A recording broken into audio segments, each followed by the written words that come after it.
You may think waking up at night to use the bathroom is just a normal part of aging, something you simply have to accept after 50 or 60. But in my 24 years of clinical practice as a urology specialist, I can tell you that in most cases, it is not your age that is the problem. It is your hydration pattern. Most people were never taught how to drink water in a way that respects the natural rhythm of the human kidney. And once that rhythm is disrupted, your bladder becomes active at the worst possible time, when your body is supposed to be in deep rest. Let me explain something very important first. Your kidneys are not working at a constant speed throughout the day. They follow a biological clock. During the daytime, they are active, filtering large volumes of blood, producing urine efficiently, and responding quickly to fluid intake. But at night, your body releases a hormone called antidiuretic hormone, also known as vasopressin. This hormone signals your kidneys to slow down urine production so you can sleep continuously. In younger adults, this system works almost perfectly, but after the age of 50 or 60, research shows that vasopressin levels naturally decline. That means your kidneys no longer receive a strong, slow down signal at night. Now here is where most people unknowingly make the problem worse. They continue drinking water randomly throughout the evening. Large glasses after dinner, tea before bed, sometimes even just one more glass right before sleep. And what happens then is predictable. The kidneys continue producing urine when the body should be shutting down. A study published in Clinical Sleep and Urology research journals has shown that structured fluid timing alone can significantly reduce nighttime urination episodes in older adults without any medication. The key is not drinking less water overall, it is drinking at the right time. Before I go further, I want you to understand something very clearly. Your bladder is not weak. Your kidneys are not failing in most cases. Your timing is simply out of sync with your biology. Now let's build the foundation the way I explain it to my own patients. There are 3 hidden systems that control nighttime urination. The first is your kidney filtration rhythm. The second is your hormone signal system, especially vasopressin. The third is fluid distribution in your body, especially how water moves between your blood and tissues when you lie down. Most people only think about the bladder, but the bladder is only the final storage organ. The real control happens much earlier in the system. Let us focus first on the kidney rhythm. During the morning, your body is in a state of high metabolic activity. Cortisol levels are higher, blood pressure is slightly elevated, and kidney filtration is efficient. This is the best time for hydration. Your body is designed to process fluids during this phase. As the day moves forward into the afternoon, your filtration capacity remains strong but begins to gradually slow down in preparation for rest. By evening, your system is transitioning. This is where mistakes begin. If you continue to drink large amounts of fluid after this transition point, your kidneys are forced to stay in day mode, while the rest of your body is trying to switch into night mode. This mismatch creates nighttime urine production. Now, I want you to imagine something simple. Think of your kidneys like a factory. During the day, the factory has full lighting, full staff, and maximum production. At night, the lights dim and the workers go home. If you suddenly send large shipments of water late in the evening, the factory is forced to restart production when it should be shutting down. That is exactly what is happening inside your body every night when you drink late fluids. Now let us talk about timing, because this is where transformation begins. In clinical observation, the most effective hydration pattern for reducing nocturia follows a simple structure. Most of your water intake should happen in the early part of the day. Morning to mid-afternoon is your hydration window. This is when your kidneys are naturally designed to handle volume. After late afternoon, your intake should gradually decrease. Not stop completely, but shift from drinking to sipping. And in the final hours before sleep, your body should no longer be processing meaningful fluid loads. This is not restriction. This is synchronization.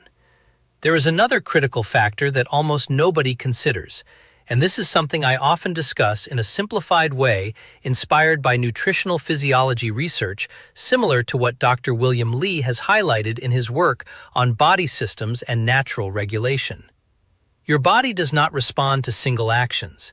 It responds to patterns over time. That means one glass of water at night is not the problem, but a repeated nightly pattern of late hydration becomes a biological expectation. Your kidneys adapt to your habits, and if your habit tells your body that fluid arrives late, your system prepares to process fluid late. That is why behavior matters as much as biology. Now, before I move into the next stage of this explanation, I want you to understand what we have established so far. We are not trying to reduce your water intake. We are trying to reposition it into the hours where your body is most capable of handling it. Because when hydration is aligned with kidney rhythm, something remarkable happens.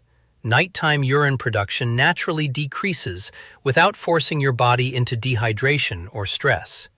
In the next part, I will show you the second layer of this system, which is even more important than timing alone. Because even if you drink water at the right time, there is still one silent factor that can completely override everything, and it has nothing to do with water itself.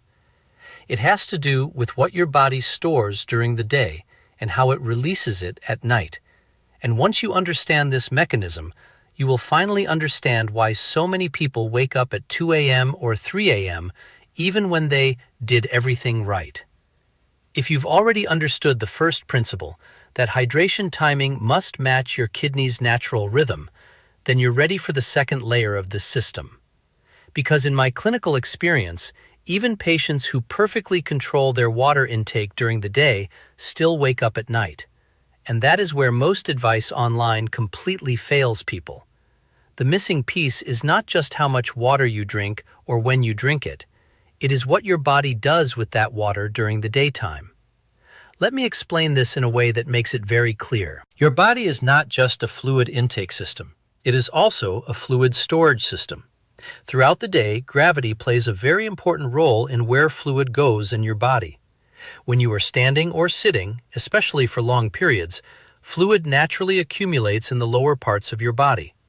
This includes your legs, ankles, and lower tissues. In younger people, the body quickly redistributes and clears this fluid efficiently. But as we age, circulation slows slightly, and the veins in the legs become less efficient at returning fluid back to the central circulation. This leads to something very important that most people never realize. You are not losing fluid during the day. You are storing it in your legs. Now here is where the nighttime problem begins. When you finally lie down in bed, gravity no longer holds that fluid in your lower body. It begins to move upward. It re-enters circulation, increases blood volume, and is filtered by the kidneys while you sleep. And what happens next is predictable. Your bladder fills at night, not because you drank too much water before bed, but because water that was stored in your legs during the day is now being released internally while you are lying down. This is why some people wake up multiple times even if they stop drinking early in the evening.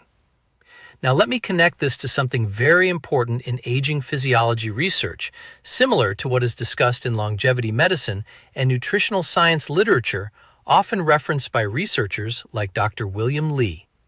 The human body is not static. It redistributes resources continuously, and aging changes the efficiency of that redistribution. So if your circulation is slower and your venous return is weaker, your body is more likely to hold fluid in the lower extremities during the day and release it at night. This is not disease in most cases. It is biomechanics. Now, the good news is that this mechanism is highly modifiable. There are 3 interventions that completely change this nighttime fluid shift. The first is daytime movement. When you walk, your calf muscles act like a pump. Every step pushes fluid upward from your legs back into circulation. This prevents excessive fluid accumulation during the day. Even short walking sessions every 1 to 2 hours make a measurable difference. The second is leg positioning in the afternoon. If you sit for long periods, especially after lunch, fluid begins pooling again. Elevating your legs for even 20 to 30 minutes in the late afternoon allows gravity to assist your circulation in the opposite direction. It reduces the fluid load that would otherwise shift at night. The third is sodium awareness. Most people do not realize how much sodium affects nighttime urination. Sodium acts like a magnet for water. When sodium intake is high, your body retains more fluid in tissues during the day. And again, that fluid returns to circulation when you lie down. So the combination of high salt intake, low movement, and late hydration creates a perfect storm for nocturia. Now let me bring all of this together in a simple mental model. If nighttime urination is your problem, it is not just a bladder issue. It is a 24-hour fluid cycle issue. Morning and afternoon determine what your body stores. Evening determines what your body processes. Night determines what your body releases. If any one of these phases is out of balance, your sleep is interrupted. Now I want to share something important from clinical practice. When patients apply all three corrections together, hydration timing, daytime movement, and sodium control, the improvement is not gradual. It is often noticeable within days. This is because the body responds quickly once its internal rhythm is restored. And this brings us to the final understanding of everything we have discussed. Your bladder is not waking you up randomly. It is responding to signals your body created earlier in the day. That is why nighttime symptoms are actually daytime problems in disguise. Before I finish, I want you to understand one final principle that changes how you think about hydration completely. Water is not just something you drink. It is something your body distributes, stores, and releases based on predictable biological laws. When you respect those laws, your sleep improves. When you ignore them, your sleep gets fragmented. Now, if you are going to apply anything from this entire video, start with one simple change tonight. Do not drink large volumes of fluid within 2 to 3 hours of sleep. Move more during the day to activate circulation, and reduce hidden sodium that silently increases nighttime fluid shifts. These three actions together are more powerful than any single bladder trick you will find online. And most importantly, understand this. Waking up at night is not something you have to accept as normal aging. In most cases, it is simply a pattern that can be corrected once you understand the system behind it. Your body is not broken. It is responding exactly to the signals you are giving it. Change the signals and you change the result. If this helped you understand your body better, you are already ahead of most people dealing with this problem silently every night.